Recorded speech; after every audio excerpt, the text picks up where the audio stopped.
Assalamualaikum warahmatullahi wabarakatuh. Selamat malam, teman-teman dan juga Kak Davina. Sebelumnya, perkenalkan kami dari kelompok 8 dari proyek mata kuliah permodalan bisnis. Dan di sini kami bermaksud untuk melaksanakan fokus group discussion atau FGD pada bisnis Ice Lovely ini. Jadi sebelumnya kami mengucapkan terima kasih banyak kepada Kak Davina selaku owner Ice Lovely yang telah berkenan meluangkan waktu untuk hadir dan berdiskusi bersama kami. Jadi dalam kegiatan pada malam ini kami akan mempresentasikan hasil analisis bisnis model Canvas yang telah kami susun dan analisis berdasarkan informasi yang kami peroleh mengenai Ice Lovely ini. Nah, jadi di sini kita masuk ke bagian tentang Ice Lovely. Jadi berdasarkan informasi yang telah kami gali dan juga telah kami kumpulkan, kami menyimpulkan satu poin tentang about Ice Lovely yaitu bisnis kerajinan tangan dan boneka plushie impor. Nah, jadi bisnis ini didirikan di Surabaya pada tahun 2022 dan terus berkembang di Malang, tempat pemilik kini itu berkuliah. Dan fun fact-nya, nama Ice sendiri itu terinspirasi dari bahasa Jepang. Oke, selanjutnya izin masuk. Selanjutnya ada customer segment yang pertama, yaitu pengguna TikTok atau pembeli online random. Nah, karena channel utama dari Isolvely ini sendiri itu berasal dari TikTok Live. Nah, terutama melalui TikTok Live ini banyak pelanggan tertarik setelah melihat produknya secara langsung saat live. Dengan melihat produk secara real time ini, pelanggan bisa jadi lebih percaya terhadap kualitas produk dan lebih mudah tertarik untuk membeli. Dan yang kedua, ada mahasiswa dan anak muda. Nah, customer juga banyak berasal dari mahasiswa dan anak muda yang suka barang lucu dan estetik. Nah, mereka ini biasanya mengikuti tren yang sedang populer sehingga tertarik membeli produk dengan desain yang unik, lucu, dan menarik untuk dipakai atau dijadikan koleksi. Dan customer segmen yang terakhir itu kolektor. Jadi customer jenis ini tuh membeli produknya karena lebih mementingkan nilai koleksi dan keunikan produknya. Mereka juga tertarik pada karakter tertentu serta produk yang limited edition karena dianggap lebih spesial, eee, langka dan memiliki nilai tersendiri untuk dikoleksi. Next. Yang kedua ada value proposition dari Adolf sendiri yang sudah kita rangkum dari, wawancara dengan Kak Davina. Yang pertama yaitu kualitas produknya ini premium. Jadi produk yang dijual ini memiliki kualitas premium dan sebagian besar itu diimpor langsung, dari Jepang. Nah, hal ini membuat produk terlihat lebih original, lebih detail, dan memiliki kualitas yang lebih baik dibandingkan produk biasa di pasaran. Yang kedua yaitu, desainnya unik dan lucu. Nah, produk ini memiliki desain yang unik, fluffy, dan unik, sehingga terlihat lebih menarik dibandingkan produk di marketplace lain. Desain ini juga membuat produknya lebih estetik dan cocok dengan selera anak muda saat ini. Terus yang ketiga yaitu produknya handmade dan custom. Nah, produknya ini dibuat secara handmade sehingga lebih terasa original dan spesial. Selain itu, pelanggan juga bisa melakukan custom sesuai dengan keinginan mereka, sehingga produknya menjadi lebih personal dan sesuai dengan selera masing-masing. Yang terakhir yaitu produknya limited edition.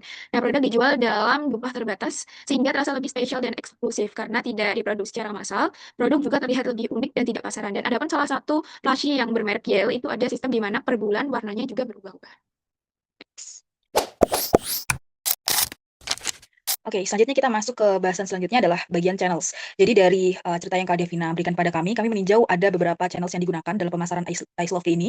Yang pertama adalah word of mouth, di mana kita mengapresiasi bahwa kakak melakukan langkah awal, di mana kakak menjualkan produk terhadap kepada teman-teman terdekat, dan itu merupakan hal yang sangat tepat karena di mana pelanggan itu bisa menjadi sebuah agen pemasar alami gitu untuk memperluas jangkauan dari Ice Lovely. Yang kedua adalah sosial media, kita juga sangat mengapresiasi karena kakak bisa mengaktifkan sosial media yang memiliki pengguna banyak dengan adanya Instagram, lalu adanya TikTok Live, di mana dengan ada konten visual seperti postingan, reels, dan interaksi langsung lewat TikTok Live, ini membuat Ice Love ini menjadi sebuah produk yang lebih mudah dikenal luas oleh masyarakat. Selanjutnya adalah di bagian online marketplace, kita melihat bahwa Kak Davina menggunakan marketplace Shopee, merupakan marketplace yang jangkauannya luas juga, itu merupakan hal yang sangat-sangat mempermudah transaksi, sekaligus bisa menjangkau pasar digital yang lebih luas lagi. Selanjutnya adalah di bagian offline selling, kita melihat bahwa Kak Davina menjualkan langsung juga kepada teman-teman kampus dan kenalan kakak, yang menjadi sebuah langkah yang bagus, karena itu membuat Ice Love ini menjadi produk yang dikenal oleh teman-teman dari kakak dan menjadi sebuah hubungan emosional juga yang erat di tahap awal dari penjualan Ice Love ini sendiri. Lalu di bagian yang terakhir dalam media komunikasi, kita melihat bahwa adanya penggunaan WhatsApp bisnis dalam produk ini, dalam penjualan produk ini bisa menjadi sebuah langkah yang sangat tepat untuk menjawab pertanyaan, lalu adanya konfirmasi pemesanan, dan ini yang pada akhirnya ini menjadi suatu langkah yang memudahkan Kak Devina untuk menghandle dari produk atau bisnis Ice Love ini sendiri. Secara keseluruhan di bagian channels ini, kita melihat bahwa kakak sudah menjalankan langkah yang sangat komprehensif sebagai bisnis yang sedang berkembang. Next. Selanjutnya adalah di bagian customer relationship, kita melihat bahwa Kak Davina ini melakukan jalinan hubungan dengan calon pembeli itu menggunakan strategi yang sangat-sangat kuat di dua hal. Yang pertama adalah bagaimana kakak mempertahankan minat pelanggan. Kami mengapresiasi bagaimana cara kakak untuk mencoba dan memuaskan dari keinginan pelanggan dalam dalam menggunakan produk yang sesuai dengan keinginan mereka, dengan mencoba desain rajutan, lalu boneka baru yang mengikuti tren, lalu adanya fleksibilitas penyesuaian harga. Itu merupakan strategi yang jitu untuk pelanggan agar tidak bosan atau selalu ingin melakukan repeat order. Selanjutnya adalah bagian di pelayanan pelanggan. Kita mengapresiasi bahwa kakak bisa menghandle bisnis ini dengan satu orang saja, tapi kakak bisa menghandle berbagai channel dengan adanya TikTok, Shopee, lalu ada WhatsApp Business, dan di mana kakak bisa menggunakan dan memanfaatkan fitur auto realities sebagai cara untuk mempermudah kakak menghandle bisnis ini. Nah, selanjutnya kita juga melihat bahwa seperti yang udah dijelaskan oleh Kak Davina, bahwa terdapat kendala di bagian bagaimana cara kakak untuk terus menanggapi pemesanan dari pelanggan, di mana ini menunjukkan bahwa kakak mengalami kendala, di mana kakak sering atau pertama awal-awal itu bisa merasakan kehilangan pelanggan karena adanya keterlambatan respon dan bagaimana kakak kesulitan untuk menghandle bisnis ini sendiri. Baik, untuk selanjutnya adalah revenue streams atau sumber pendapatan dari Ice Lovely sendiri. Jadi berdasarkan interview yang sudah kita lakukan bersama Kak Davina, mohon maaf tadi saya terkendala sinyal. Saya izin melanjutkan. Untuk revenue stream yang kedua adalah berasal dari obral cuci gudang atau penjualan diskon. Nah, jadi strategi ini berdasarkan yang kami lihat dilakukan dengan menjual stok lama ataupun produk yang kurang laku dengan harga yang lebih terjangkau supaya bisnis ini itu tidak apa namanya tetap memperoleh pendapatan tambahan dan juga mempercepat perputaran stok barangnya sehingga akan memberi ruang untuk menghadirkan produk-produk baru yang mungkin lebih sesuai dengan tren di pasar saat ini. Baik, yang selanjutnya adalah tentang key resources atau sumber daya utama yang mendukung jalannya bisnis. Baik, mohon maaf teman-teman dan juga Kak Davina karena terkendala sinyal tadi sempat terputus. Saya izin melanjutkan. Untuk sumber daya yang kedua adalah sumber daya manusia. Yang dimana di sini berupa keterampilan merajut yang dimiliki oleh owner itu sendiri serta kemampuan dalam mengikuti tren atau menjadi trend hunter. Yang berikutnya adalah sumber daya intelektual seperti pola rajutan, branding bisnis, dan juga data dari pelanggan. Nah, branding yang konsisten itu bisa membangun identitas bisnisnya itu agar jauh lebih dikenal. Sedangkan data-data pelanggan itu dapat digunakan untuk memahami preferensi konsumen dan juga membantu strategi pemasaran ke depannya. Dan yang terakhir dan tidak kalah penting adalah sumber daya finansial yang berupa modal kerja yang digunakan untuk membeli bahan baku, stok flagship impor, serta mendukung kegiatan operasional bisnis sehari-hari. Nah, jadi semua sumber daya ini itu tentunya saling mendukung satu sama lain supaya bisnis Ice Lovely ini dapat terus berkembang dan juga mempertahankan kualitas produknya. Boleh di next? Oke, baik, selanjutnya berdasarkan analisis yang telah kami lakukan di sini, kami menemukan ada 3 fokus utama untuk key activities. Jadi yang pertama yaitu produksi barang, tentunya terutama untuk rajutan, yang dimana rajutan ini perlu waktu yang cukup lama untuk membuatnya karena dibuat satu persatu oleh Kak Davina sendiri. Lalu yang kedua itu menyetok basi yang nantinya akan dijual kembali, dan yang ketiga yaitu pemasaran, dimana biasanya itu dilakukan di media sosial dan lebih sering melakukan TikTok Live terutama untuk mempromosikan pasti. Nah, di sini berdasarkan pengalaman yang Kak Davina pernah alami, ada pun kendalanya untuk key activities ini, di mana pernah kehabisan benang rajut ya, dan dalam sempat stok, ditambah lagi waktu pengantarannya yang cukup lama, di mana langkah solusi yang telah Kak Davina lakukan yaitu nyetok benang rajut putih dan diwarnai sendiri itu, nah, saya sudah cukup bagus solusinya. Nah, dan nextnya ada key partnership. Di sini kami juga menemukan ada 3 main partnership. Yang pertama penjual plastik Jepang yang dimana sudah dipercaya dengan kualitas dan harganya. Lalu yang kedua itu supplier bahan baku terutama bahan rajut. Di sini fokusnya ini supplier bahan rajut karena belum menemukan supplier yang trusted gitu, yang masih berganti-ganti supplier. Lalu yang ketiga komunitas plastik di mana para anggotanya ini melakukan live bersama untuk promosi dan juga brainstorming untuk mencari ide dan konsep produk baru. Dan nextnya di sini kami juga menemukan beberapa cost structure. Yang pertama dan terpenting yang ada biaya bahan baku dan juga biaya untuk alat, packaging dan juga flashing. Yang kedua juga biaya pemasaran seperti untuk internet untuk melakukan pemasaran yang biasanya di media sosial gitu. Terus yang ketiga ada biaya tenaga kerja dan yang keempat juga biaya operasional. Nah, berikut adalah bentuk bisnis model kanvasnya yang telah kami rangkum ke dalam model tersebut yang sudah kami jelaskan satu persatu.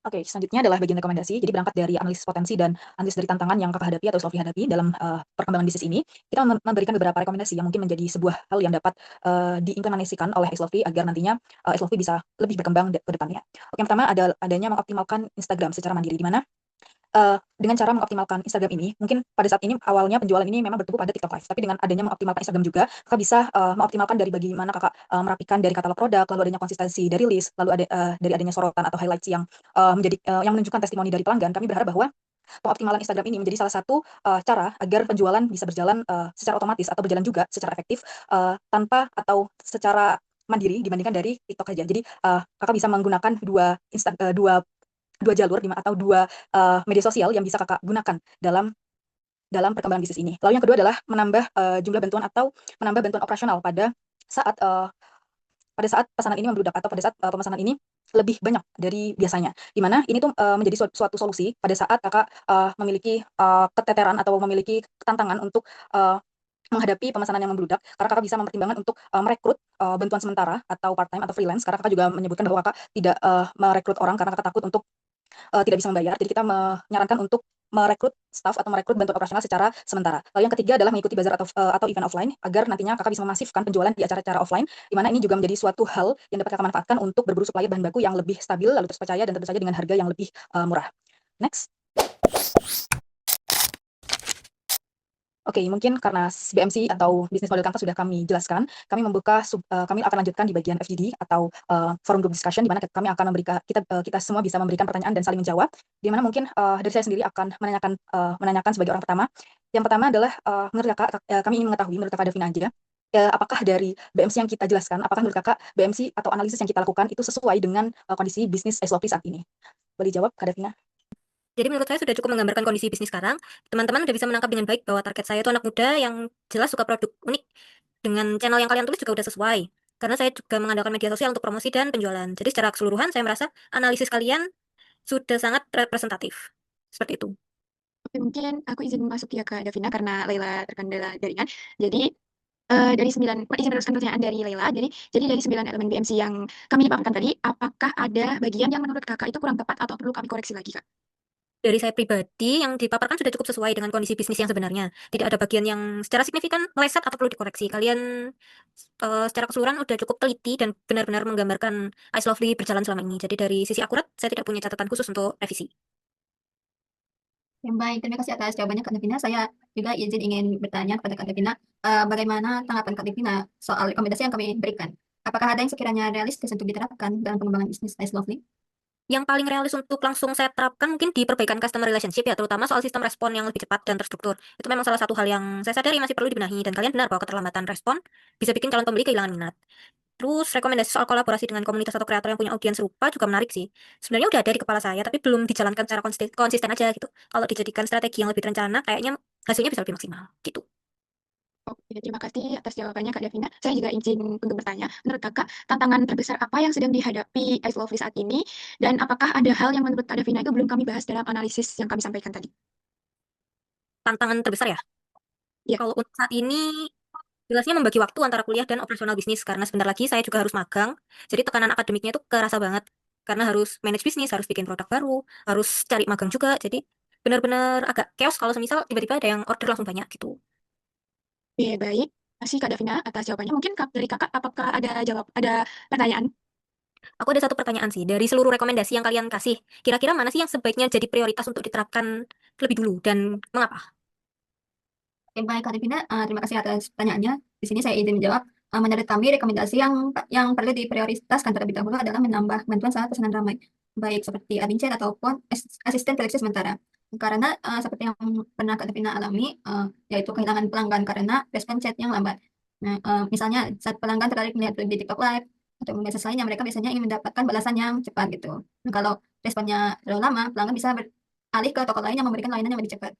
Nah, karena Kak Davina juga kan mengerjakan semuanya sendiri gitu, dari produk sampai mengelola stok. Nah, kalau jumlah pesanan meningkat, beban kerja Kak Davina juga semakin besar dan berpotensi menurunkan kualitas pelayanan. Karena itu, menurut kami prioritas rekomendasi adalah menambah bantuan yang dapat mengatasi masalah yang sudah ada. Apakah sudah menjawab Kak Davina? Sudah menjawab, terima kasih. Oke, terima kasih Kak Davina. Mungkin sekian dari kelompok kami. Semoga bisa membantu Kak Davina dalam bisnis ini. Mungkin aku juga mau ucapin terima kasih banyak karena Kak Davina sudah mau membantu kami dalam tugas permodalan bisnis ini. Semoga dapat bermanfaat, Kak. Oke, terima kasih. Masih mungkin saya tutup RJ kali ini. Terima kasih sekali lagi Kak Davina. Wassalamualaikum warahmatullahi wabarakatuh. Assalamualaikum warahmatullahi Terima kasih wabarakatuh. ya,